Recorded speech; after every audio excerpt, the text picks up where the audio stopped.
Good morning दोस्तों, कैसे हैं आप सभी लोग। आई होप सभी अच्छे होंगे, सुरक्षित होंगे अपने घरों पे।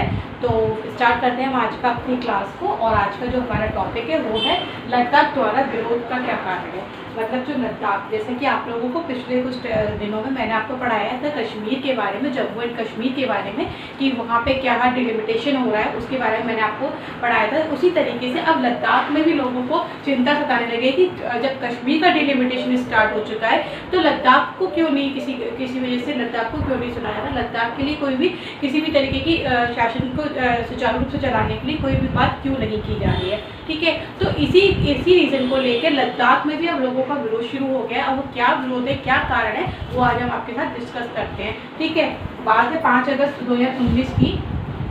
5 अगस्त 2019 ये डेट आप सभी को याद होगी। 5 अगस्त 2019 इस दिन जम्मू कश्मीर से, इस दिन पूरे कश्मीर वैली से इस दिन 370 को हटाया गया था। इस दिन 370 को हटाने के बाद कश्मीर में किस तरीके की शासन चलेगा, लद्दाख में किस तरीके का शासन चलेगा, इस बात पे चिंता जताई गई थी। और इसी दिन ये डिक्लेयर हुआ था कि जम्मू एंड कश्मीर जो है वो 2 यूनियन टेरिटरीज में डिवाइड हो जाएंगे, जिसमें से एक टेरिटरी जो बनेगा वो जम्मू और कश्मीर वाला बनेगा और एक जो बनेगा वो लद्दाख वाला बनेगा। तो इस वजह से अब हमारे यहाँ पे काउंटिंग में कितने यूनियन टेरिटरीज हो गई थी, 9 थी, अब 9 से 8 हो गई हैं। ठीक है, तो 8 यूनियन टेरिटरीज 5 अगस्त 2019 के बाद से यूनियन टेरिटरीज बन गई थी। कौन कौन सी बन गई थी? 2 एक्स्ट्रा, वो 2 एक्स्ट्रा बनी थी हमारी कौन कौन सी, लद्दाख और जम्मू एंड कश्मीर। ठीक है, तो बात करते हैं,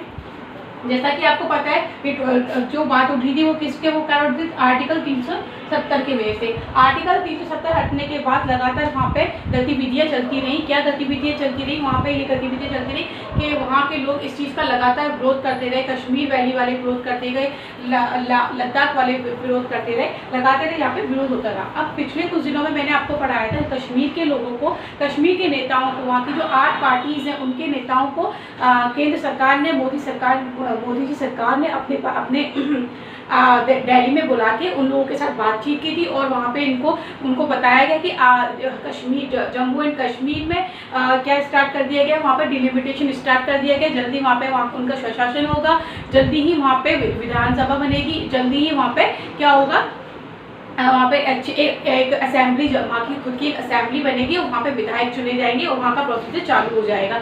यहीं पर जब ये बात लगातार चलने लगी तो अब विरोध उठने लगा 370 के लेकर के और उन सब चीज़ों को लेकर के लद्दाख के द्वारा। लद्दाख के जो नेता लोग हैं लद्दाख के, जैसा कि मैं आपको बताऊं, जब लद्दाख को डिवाइड किया गया था, जब लद्दाख को एक यूनियन टेरिटरीज बनाया गया था, तो वहाँ पे लद्दाख को कितने उसमें बांटा गया था,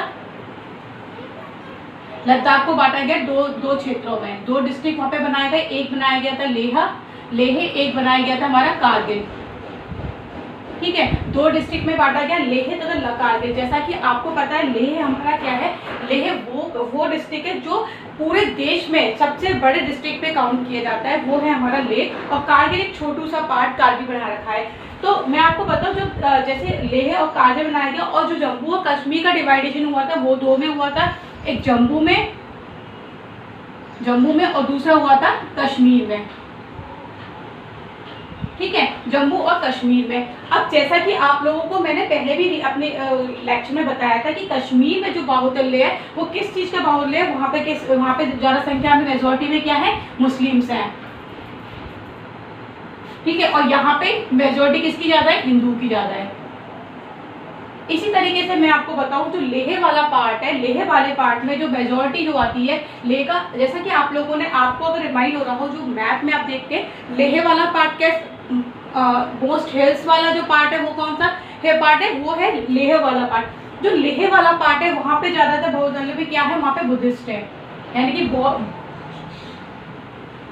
बौद्ध लोगों का वहाँ पे बाहुल्य है। वहाँ पे ज़्यादातर लोग कौन है, वो बौद्धिस्ट है। और जबकि कारगिल वाला जो पार्ट है वो है मुस्लिम वाला पार्ट, यहाँ पे तो मुस्लिम्स में। तो इनके डिवाइडेशन से ही आप लोगों को ये समझ में आ गया होगा कि यहाँ पे हर डिस्ट्रिक्ट का अपनी एक वो कहते हैं ना, अपनी एक वो अपॉर्चुनिटीज़ या अपनी अलग से ही बात है कि सब लोग अपना एक अलग से वो लेके चल रहे हैं। जैसे लेह में बुद्धिस्ट है, जम्मू वाला पार्ट हिंदू बाहुल्य का हो गया, कारगिल वाला पार्ट मुस्लिम, अब मैं यहाँ बताऊँ, और कश्मीर वाला पार्ट मुस्लिम। अब कारगिल और कश्मीर वाला पार्ट मुस्लिम है, तो कारगिल के लोगों का कहना है कि जब हम मुस्लिम्स में और हमारा कल्चर जो मिलता जुलता है वो वैली वाले पार्ट से मिलता जुलता है, तो हमें क्यों नहीं वैली वाले पार्ट से मिला दिया गया। लेकिन यहाँ का एक सबसे बड़ा रीज़न था, सबसे बड़ा रीज़न क्या था, वो रीज़न था यहाँ पे जो मुस्लिम्स हैं वो शिया मुस्लिम्स हैं, और यहाँ पे जो मुस्लिम्स हैं वो सुन्नी मुस्लिम्स हैं। तो जब डिवाइडेशन हुआ उसके बाद पहले तो इन लोगों में अक्सर ये बात उठाई गई कि हमें क्यों नहीं मिला दिया गया, लेकिन बाद में इन लोगों को जब समझ में आया कि कभी भी शिया और सुन्नी जो है मुस्लिम्स में डिवाइडेशन है वो कभी एक साथ नहीं हो सकता, उनमें कुछ ना कुछ प्रॉब्लम्स क्रिएट होती रहती, तो इसलिए यहाँ पे इस बात को यहाँ पे ये लोग शांत हुए। ठीक है, तो इस तरीके से डिवाइडेशन किया गया इन दोनों उनका। अब बात आती है लद्दाख के लोग विरोध क्यों कर रहे हैं। लद्दाख के लोगों का विरोध करने का सीधा सीधा सा रीज़न ये निकल के आया कि जब सीधा सीधा रीजन ये निकल के आया, इन लोगों ने कहा कि जब जैसे आपने कश्मीर के लोगों को, जम्मू कश्मीर के नेताओं को बुला के उनके साथ बातचीत की, उनको एक झुंझुना पकड़ा दिया गया कि भाई आपके लिए डिलिमिटेशन चालू है और डिलिमिटेशन चल रहा है और जल्दी ही आपको आपकी एक खुद की असेंबली होगी, आपके विधायक चुने जाएंगे, वहाँ पे आपकी जो सरकार होगी वो चलना शुरू हो जाएगी। तो लद्दाख के लोगों में यही एक बात थी कि उनके मन में ये बात आने लगी कि जब जम्मू और कश्मीर को लेकर इतनी बड़ी बात आ गई है, जम्मू और कश्मीर का डिलिमिटेशन शुरू हो गया, तो हमें क्या मिलेगा, हमें तो अभी तक कुछ भी नहीं मिला, तो हमारे हित के लिए क्या कारण है। और वाकई में ये चिंता का विषय था। तो इसके लिए क्या किया, जो सेंट्रल गवर्नमेंट थी उसने यहाँ पे एक्शन लिया। सेंट्रल गवर्नमेंट ने देखा, सेंट्रल गवर्नमेंट के द्वारा यहाँ पे जो हमारे जी किशन रेड्डी जी हैं, राज्य गृह मंत्री जो है, उन्होंने क्या किया, उन्होंने यहाँ पे एक बात करी। बात करने के बाद उन्होंने क्या एक नई तरीके से उनको एक चीज़ ला के दी, और वो क्या थी, वो थी लद्दाख ऑटोनोमस डेवलपमेंट हिल काउंसिल। क्या दिया इनको, लद्दाख ऑटोनोमस डेवलपमेंट हिल काउंसिल। अब आप पूछेंगे कि भाई ये क्या चीज़ है, ये तो पहली बार सुन रहे हैं, लद्दाख ऑटोनोमस डेवलपमेंट हिल काउंसिल। देखिए ऑटोनोमस से ही आपको समझ में आ रहा होगा, स्वशासन मतलब खुद का द्वारा बनाया गया वाली। तो जैसा कि आप लोगों ने जिन लोगों ने शेड्यूल 5 और शेड्यूल 6 पढ़ा हुआ है, उन लोगों को पता होगा कि जो आर्टिकल जो शेड्यूल 6 हमारी बात करता है, वो शेड्यूल 6 किस चीज़ की बात करता है। शेड्यूल 6 में आपने ATMM पढ़ा होगा, ATMM, ठीक है। ये क्या है ATMM? ATMM, A for Assam, T for Tripura, M for Mizoram, M for Meghalaya, ATMM। तो यहाँ पे आप लोगों ने जब शेड्यूल 6 पढ़ा होगा, तो शेड्यूल 6 में आपने पढ़ा होगा कि यहाँ पे जो गवर्नेंस चलती है, यहाँ पे जो गवर्नमेंट चलती है, वो किस तरीके से चलती है। यहाँ पे ऑटोनोमस गवर्नमेंट चलती है, यानी कि लोकल गवर्नेंस के थ्रू यहाँ पे कार्य होते हैं। लेकिन मैं आपको बता दूं, ये ATMM जो है यहाँ पे आसाम, त्रिपुरा, मिजोरम, मेघालय जो है, यहाँ पे क्या है, यहाँ पे ऑटोनोमस गवर्नेंस तो चलती है, लेकिन यहाँ पे पूरी तरीके से पूरे एक स्टेट में ऑटोनोमस नहीं, यहाँ के कुछ इलाकों में इन्होंने क्या करा है ऑटोनोमस। जैसे कि मेघालय को ले लीजिए, वहाँ पे जो कौन सी 3 जो हिल्स हैं, कौन सी अभी मैं नाम से कर रही हूँ, तो वहाँ पे क्या है, जयंती हिल्स है, वहाँ पे जयंती हिल्स जो है वो ऑटोनोमस बॉडी है। वहाँ पे ऑटोनोमस यानी कि वहाँ के लोगों को बता दिया गया है कि आप लोग खुद यहाँ पे अपना वो बनाइए, शासन बनाइए और खुद यहाँ पे सब कुछ चीज़ों का डेवलपमेंट करिए। हम आपको यानी कि सेंट्रल गवर्नमेंट की तरफ से आपको पूरी सहायता दी जाएगी। इसी तरीके से इन्होंने क्या किया है, इसी तरीके से यहाँ पे जो किशन रेड्डी जी थे, उन्होंने कहा कि लद्दाख को लद्दाख ऑटोनोमस डेवलपमेंट हिल काउंसिल बना दिया जाएगा, यानी यानी कि कारगिल वाले क्षेत्र को और लद्दाख लेह वाले क्षेत्र को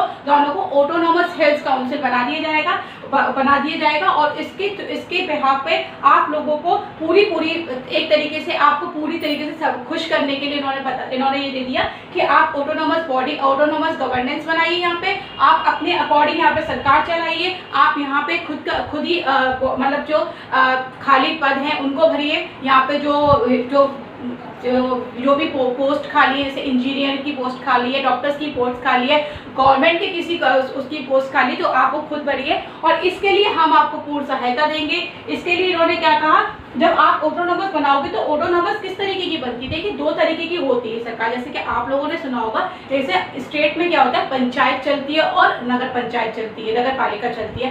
पंचायत और नगर पालिका के लिए क्या होता है, जैसे मान लीजिए नगर पालिका में क्या हुआ, एक मेयर का पद है और मेयर के पद पे मेयर का जो पद चलेगा वो किस तरीके से चलेगा, वो इस तरीके से चलेगा ना कि गवर्नमेंट उसको पोस्ट पे लेती है क्योंकि वो इलेक्टेड हो गया है, गवर्नमेंट ने उसको पोस्ट पे लिया और गवर्नमेंट चाहे यानी कि स्टेट गवर्नमेंट अगर चाहे तो उसे पोस्ट से हटा सकती है, उसे वहाँ से मतलब उसके पद से उसे रेस्ट्रिक्ट कर सकती है। तो ये बात ये किसके थ्रू हो रहा है, स्टेट गवर्नमेंट के थ्रू हो रहा है। लेकिन यूनियन टेरिटरीज में क्या होगा, ये जो ऑटोनोमस बनाया जाएगा इसमें क्या होगा जो वहाँ के जो चुन के आएगा, जो भी वहाँ का सीएम बनेगा, जो भी होगा वो कैसा होगा, वो सेंट्रल के अकॉर्डिंग चलेगा, यानी कि सेंट्रल के अंडर में वो चलेगा, यानी कि वो किसके प्रति जवाबदेह होगा, वो सेंट्रल के प्रति जवाबदेह होगा।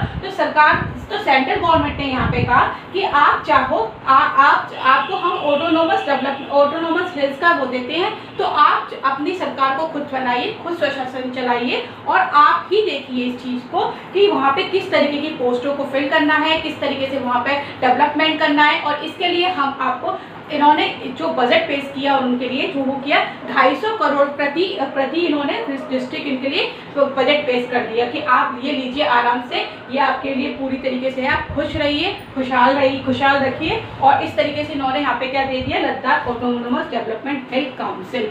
तो जो इनका विरोध जताया जा रहा था तो इन्होंने क्या बना दिया, लद्दाख ऑटोनोमस हेल्थ काउंसिल। अभी तक मैं आपको बता दूं 2 यूनियन टेरिटरीज ऐसी हैं जहाँ पे खुद की असेंबली है, वो कौन से हैं, दिल्ली और पांडिचेरी। और उसके बाद अब जो बनेगा वो बनेगा जम्मू एंड कश्मीर, ठीक है। तो अब आई होप कि आप लोगों को समझ में आ गया होगा कि क्या है विरोध का कारण और किस तरीके से सरकार ने उनको झुंझुना या कह सकते हैं कि उनको खुश करने के लिए, भैया खुश रहिए, बिगड़िए मत ही और अपना काम जो है उसको चलाते रहिए, आपको हम ऑटोनॉमस बना देते हैं, आप अपने सरकार को अपनी तरीके से चलाइए। तो ये था आज का हमारा पूरा टॉपिक। आई होप कि आप लोगों को समझ में आ गया होगा। अगर कोई भी प्रॉब्लम होती है तो प्लीज़ डिस्कस विद मी। और जैसा कि आप लोगों को पता ही है कि ये जो आर्टिकल 370 है उसके बिहाफ पे मैंने आपको पढ़ा चुकी हूँ जम्मू एंड कश्मीर के बारे में। और आर्टिकल 370 हटने के बाद जो अब दूसरी प्रॉब्लम जो क्रिएट हो रही थी वो लद्दाख के साथ हो रही थी, उसको आज मैंने आपके साथ डिस्कस किया है। आई होप कि आप लोगों को ये पूरी तरीके से लिखने में आसानी रहेगी। अगर फिर भी कोई प्रॉब्लम है तो आप लोग मुझसे डिस्कस कर सकते हैं, कमेंट बॉक्स में अपना चैट बॉक्स है उसमें अपने क्वेश्चंस को पूछ सकते हैं, उसके आंसर देने के लिए मैं रेडी हूँ। और चलिए आज का टॉपिक करते हैं ख़त्म यहाँ पे। Thank you so much.